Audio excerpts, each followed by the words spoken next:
Halo, selamat pagi saudara. Kini saatnya saya, Doni Hermatra, menghantarkan sejumlah informasi dari Makassar. Berikut 3 berita utama kami pagi ini, di antaranya. Terlilit utang, seorang pedagang keliling nekat mencuri ponsel di kota Palopo. Kita dari nenek moyang kita itu adalah yang baik. Berkedok prosesi acara kematian, judi sabung ayam yang langgar protokol kesehatan di Kabupaten Toraja Utara dibubarkan.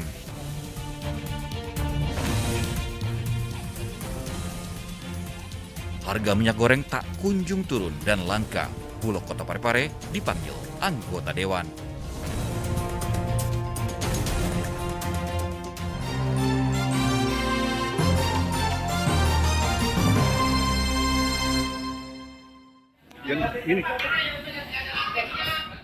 Seorang kakek menghilang saat berenang di pantai Panyanyua, Kecamatan Ujung Pandang, Kota Makassar pada 7 Februari yang lalu. Tim Badan SAR Nasional Sulsel langsung menyusuri beberapa titik di pantai mulai dari titik hilangnya korban. Setelah 9 jam pencarian, Simon Sayuti ditemukan 100 meter dari titik hilangnya korban. Saat ditemukan, korban yang berusia 80 tahun itu sudah meninggal dunia. Jenazah dievakuasi ke Dermaga Soekarno-Hatta, Kecamatan Wajo. Setelah memastikan identitas korban ke keluarga, jenazah dibawa ke Rumah Sakit Bayangkara untuk divisum. Diduga korban tersapu ombak saat berenang di pantai. Korban atas nama Simon Sayuti, umur 80 tahun, ditemukan dalam keadaan meninggal dunia sekitar 100 meter dari LKK Selatan. Dan kami berharap kepada seluruh masyarakat yang beraktivitas di pesisir pantai, khususnya di Dermaga Peti Kemas, agar berhati-hati dalam melaksanakan aktivitas sehingga bisa kita mencegah hal-hal yang tidak diinginkan. Pihak Badan SAR Sulsel menghimbau agar warga berhati-hati saat berenang di laut karena cuaca sedang tidak menentu. Zedudin melaporkan dari Kota Makassar.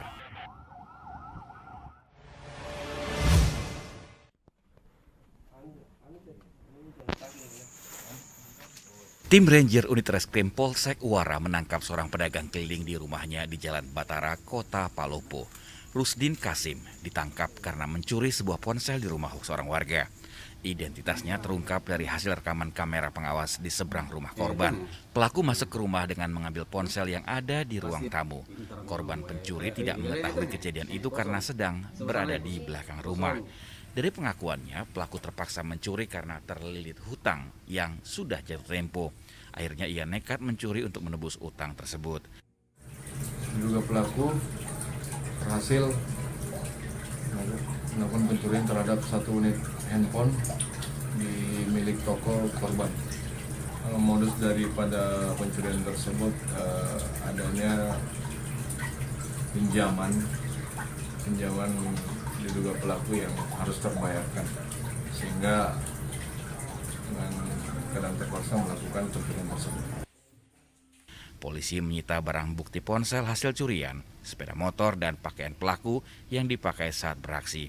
Atas perbuatannya, pelaku dijerat dengan pasal 362 KUHP dengan ancaman hukuman 5 tahun penjara. Wahyudi Baso melaporkan dari Kota Palopo.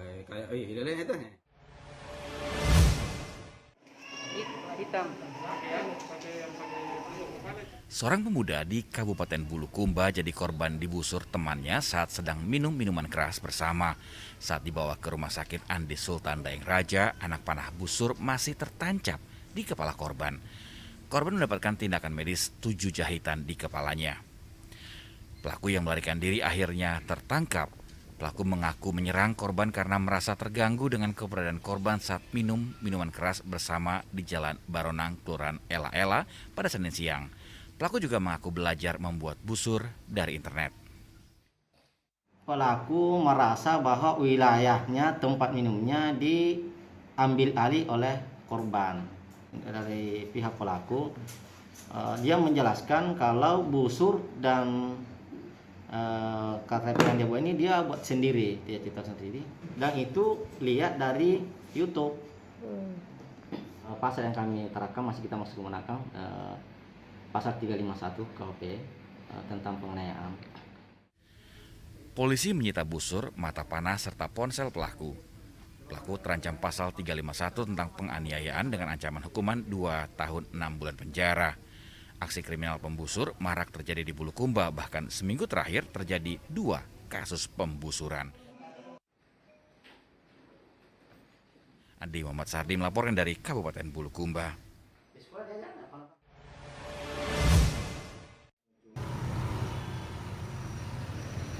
Unit Narkoba Polres Bulukumba menangkap 2 bandar narkoba yang sudah lama menjadi target polisi.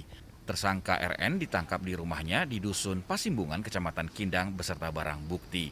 Sementara tersangka FA ditangkap di Dusun Lebange, Kecamatan Gantarang dengan barang bukti 1,5 sampai 7 gram sabu-sabu.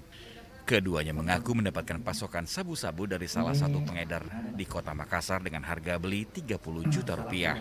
Dari Makassar, inilah yang dikembangkan. Kita akan bekerjasama dengan jajaran Satres Narkoba Poltabes Makassar maupun pelabuhan. Dari Januari saja Satres Narkoba Polres Bulukumba sudah melakukan pengungkapan sebanyak 7 kasus.